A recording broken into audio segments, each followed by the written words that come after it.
ಜನನೀಂ ಶಾರದಾಂ ದೇವೀಂ ರಾಮಕೃಷ್ಣಂ ಜಗದ್ಗುರುಂ ಪಾದಪದ್ಮೇ ತಯೋ ಶ್ರಿತ್ವಾ ಪ್ರಣಮಾಮಿ ಮುಹುರ್ಮುಹುಃ.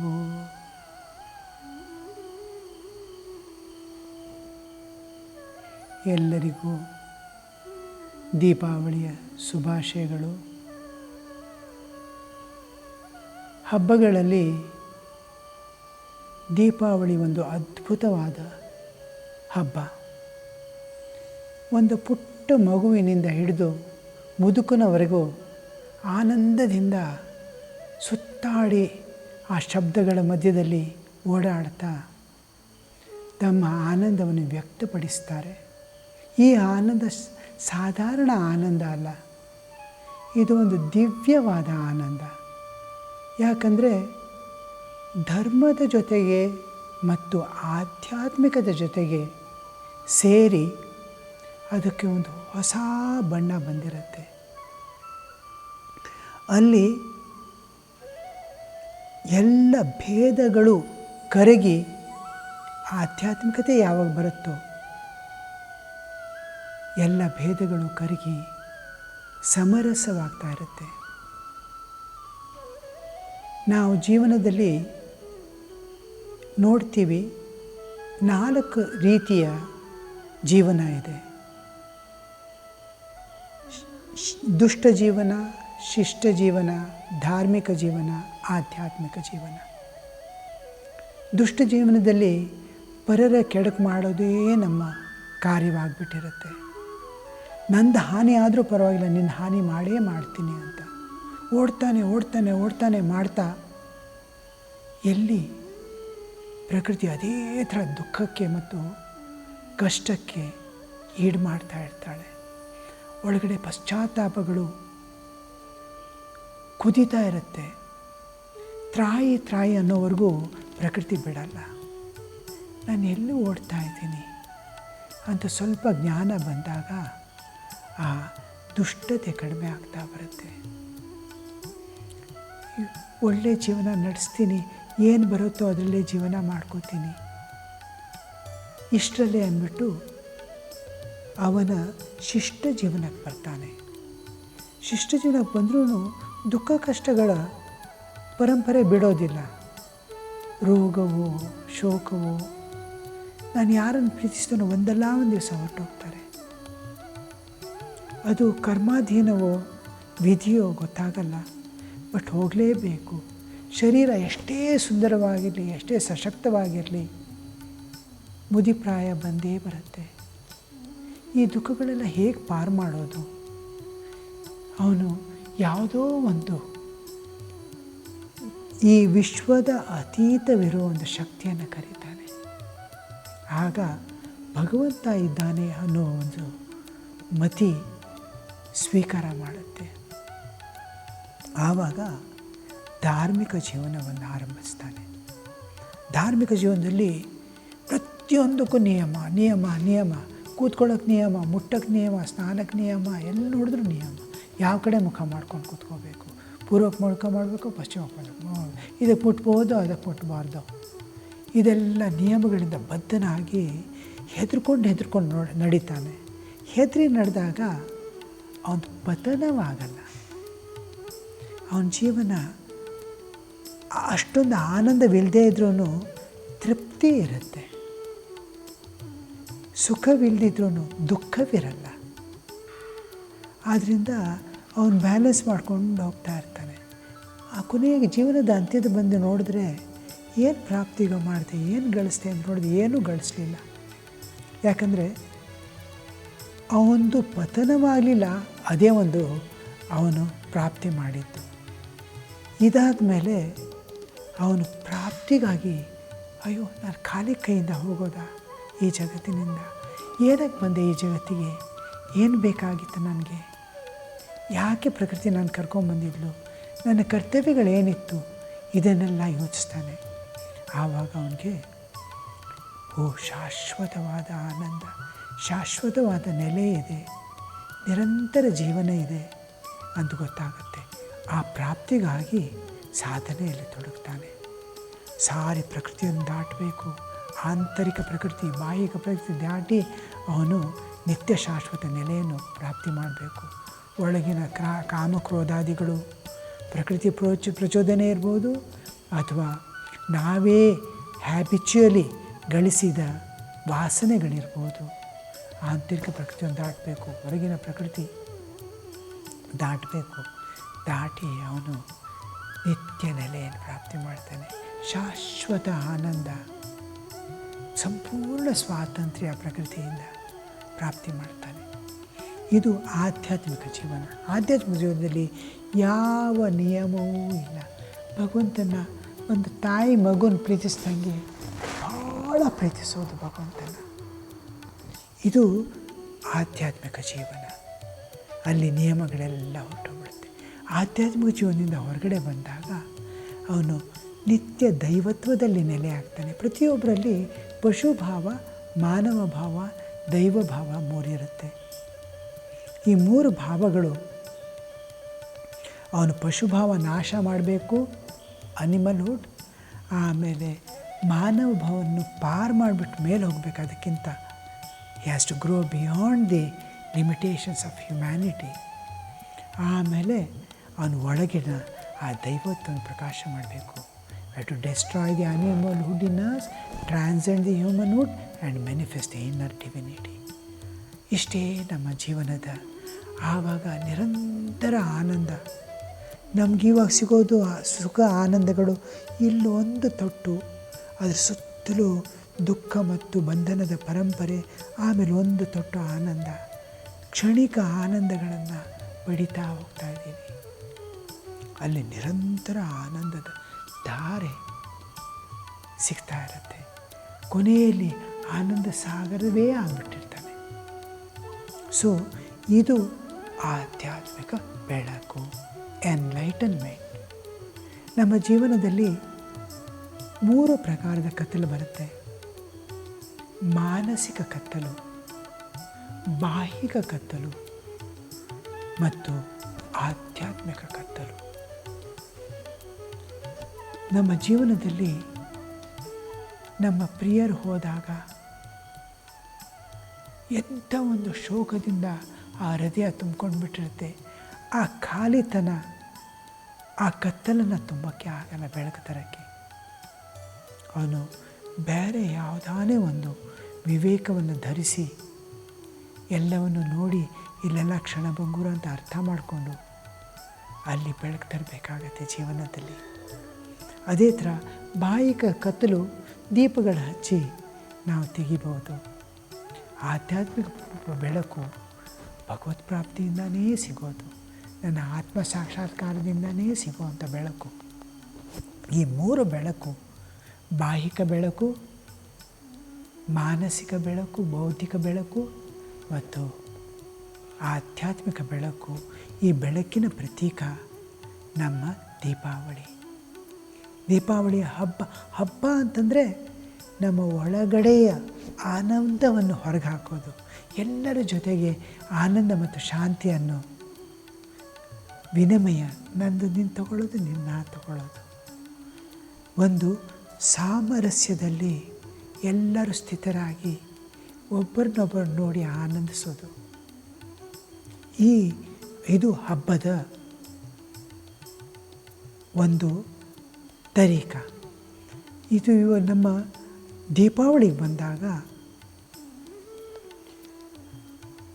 ಆಶ್ವಯುಜ ಬಹುಳ ದ್ವಾದಶಿಯೊಂದು ಆರಂಭವಾಗುತ್ತೆ.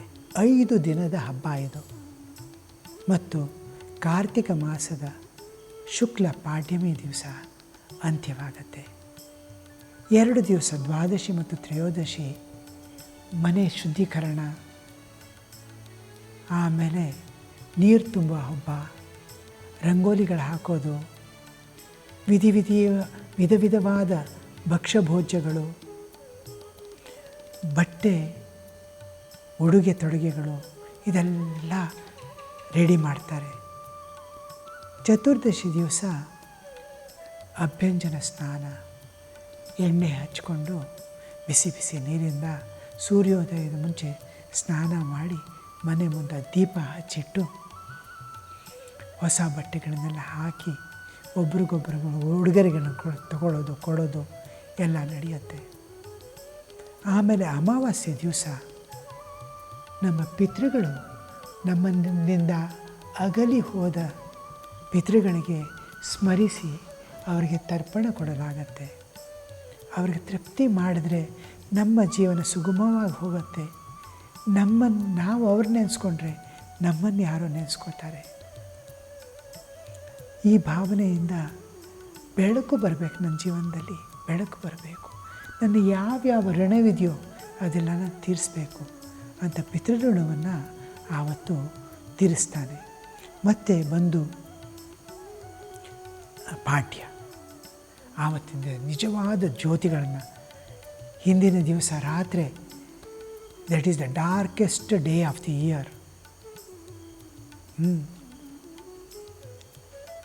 ಸಮಸ್ತ ಸಂವತ್ಸರದ ಆ ವರ್ಷದಲ್ಲಿ ಅಂಧತಮವಾದ ಒಂದು ರಾತ್ರಿ ಅದು, the darkest knight of the year. ಆವತ್ತಿನ ದಿವಸ ಕತ್ತಲಿದ್ದು, ಹೊರಗಡೆ ಕಂಪ್ಲೀಟ್ ಕತ್ತಲಿರುತ್ತೆ. ಕತ್ತಲಿದ್ರೆ ಏನಾಯ್ತಂತೆ, ನಮ್ಮ ಜೊತೆಗೆ ದೀಪ ಇದೆ. ನಮ್ಮ ಒಳಗೆ, ನನ್ನ ಜೀವನದಲ್ಲಿ ಕತ್ತಲಿದ್ರೆ ಏನಂತೆ, ನನ್ನ ಒಳಗೆ ಶಾಶ್ವತವಾದ ಬೆಳಕಿದೆ ಅಂತ ಹೇಳುವ ಹಬ್ಬ ಇದು. ನಾನು ದಿವ್ಯ ಜ್ಯೋತಿಗಳ ಜೊತೆಗೆ ನಡೀತಾ ಇದ್ದೀನಿ, ನನಗೆ ಯಾವ ಕೊರತೆಯೂ ಇಲ್ಲ ಅನ್ನುವ ಆ ಮಾನಸಿಕ ವೃತ್ತಿಗಳನ್ನು ನಿರ್ಮಿಸುವ ದಿವಸ. ನಮಗೆ ಯಾವ ಅಭಾವವೂ ಇಲ್ಲ. ಆವತ್ತಿನ ದಿವಸ ದ ಡಾರ್ಕೆಸ್ಟ್ ಮದರ್ ಕಾಳಿ, ಕಪ್ಪು ಕಪ್ಪು ಆ ಸಾರಿ ವಿಶ್ವವನ್ನು ನೋಡಿದ್ರೆ ಒಂದು ಅಂಧಕಾರದ ಒಂದು ವಸ್ತುವಿನಂಥದ್ದು ಒಂದು ಅಸ್ತಿತ್ವ. ನಾವು ಸೂರ್ಯನಿಂದ ಹತ್ತಿರ ಇರುವ ಒಂದು ಗ್ರಹದ ಮೇಲೆ ವಾಸವಾಗಿರೋದ್ರಿಂದ ಬೆಳಕು, ದಿನ, ರಾತ್ರಿ, ಕತ್ತಲೆ ಇದೆಲ್ಲ ಇದೆ. ನಾವು ಒಂದು 4-5 ಸಾವಿರ ಲೈಟ್ ಇಯರ್ಸ್ ದೂರ ಹೊರಟೋದ್ರೆ ಸೂರ್ಯನು ಒಂದು ಮಿಣುಕುವ ನಕ್ಷತ್ರವಾಗಿರ್ತಾನೆ. ಆವಾಗ ನೋಡ್ತೀವಿ ನಿರಂತರ ಕತ್ತಲು, ಸಾರೆ ವಿಶ್ವ, ಬೆಳಕಿಲ್ಲ, ದಿನವಿಲ್ಲ, ರಾತ್ರಿ ಇಲ್ಲ, ನಿರಂತರ ಕತ್ತಲು. ಈ ಕತ್ತಲಿಗೆ ನಾವು ಕಾಳಿ ಅಂತ ವರ್ಷಿಪ್ ಮಾಡೋದು. ಆ ಕಾಳಿ ಪ್ರಕೃತಿಯ ಪ್ರತೀಕ. ಅದು ನಿಂತಿರುವ ಶ್ವೇತವರ್ಣದ ಶಿವ ಶಾಶ್ವತ ನೆಲೆಯ ಪ್ರತೀಕ. The eternal absolute and the relative existence, the potential and static aspect of the energy ನಾವು ವರ್ಷಿಪ್ ಮಾಡ್ತೀವಿ ಆವತ್ತಿನ ದಿವಸ. ಕಾಳಿ ದ ಬ್ರೈಟೆಸ್ಟ್ ಮತ್ತು ಕಾಳಿ ದಿ ಡಾರ್ಕೆಸ್ಟ್, ಆಮೇಲೆ ಬ್ರೈಟೆಸ್ಟ್ ದೇವತಾ ಅಂದರೆ ಮಹಾಲಕ್ಷ್ಮಿ. ಮಹಾಲಕ್ಷ್ಮಿ ಜೀವನದಲ್ಲಿ ಬೆಳಕು ಬೆಳಕು ಬೆಳಕು, ಸಮೃದ್ಧಿ, ಅನುಕೂಲ ಪರಿಸ್ಥಿತಿಗಳು ಕೊಂಡು ಬರುವ ಆ ಮಹಾಲಕ್ಷ್ಮಿಯನ್ನು ಪೂಜಿಸ್ತೀವಿ. ಮತ್ತು ಶಾರದೆಯನ್ನು ಜ್ಞಾನದ ಬೆಳಕು.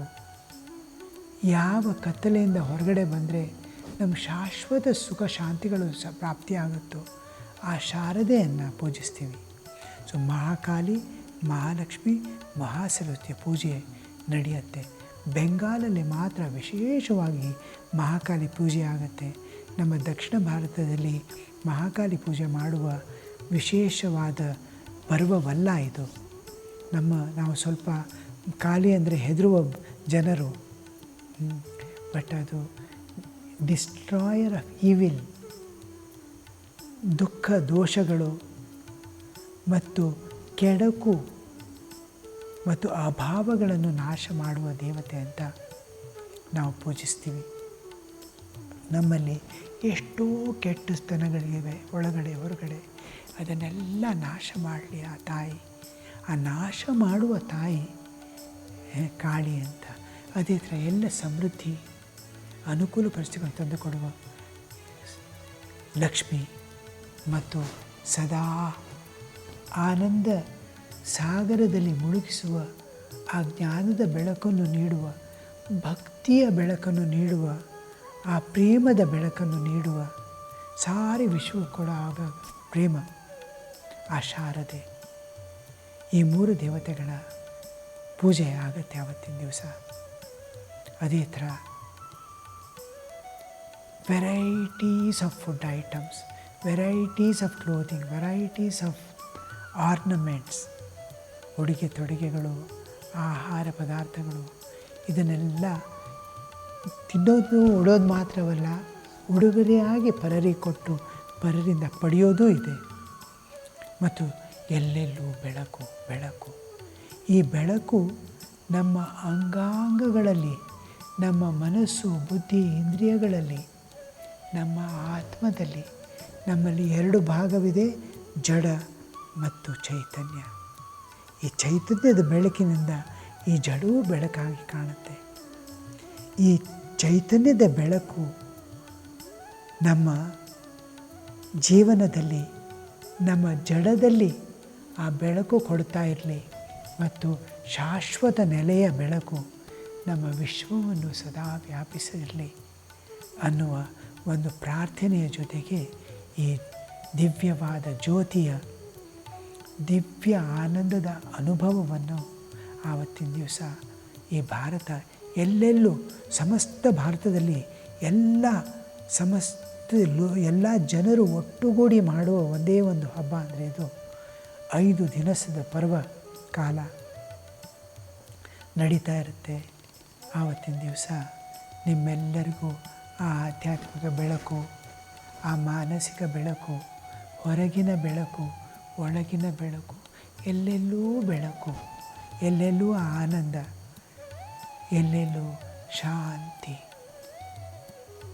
ಆ ಶಾಂತಿ, ಆನಂದ ಮತ್ತು ಸಂಪೂರ್ಣ ಪ್ರಕೃತಿಯಿಂದ ಸ್ವಾತಂತ್ರ್ಯ ನಿಮಗೆ ಆ ಮಾತೆಯರು, ಜಗನ್ಮಾತೆ ನಿಮ್ಮೆಲ್ಲರಿಗೂ ಕರುಣಿಸಲಿ ಅಂತ ಪ್ರಾರ್ಥಿಸ್ತೀನಿ.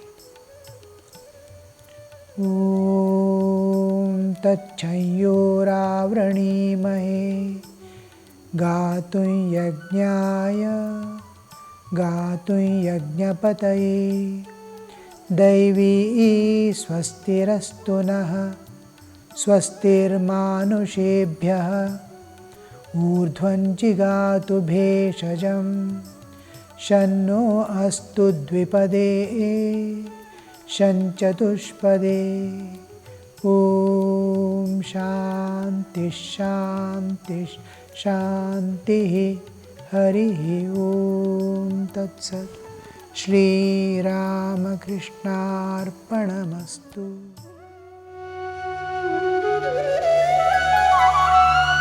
Mm-hmm.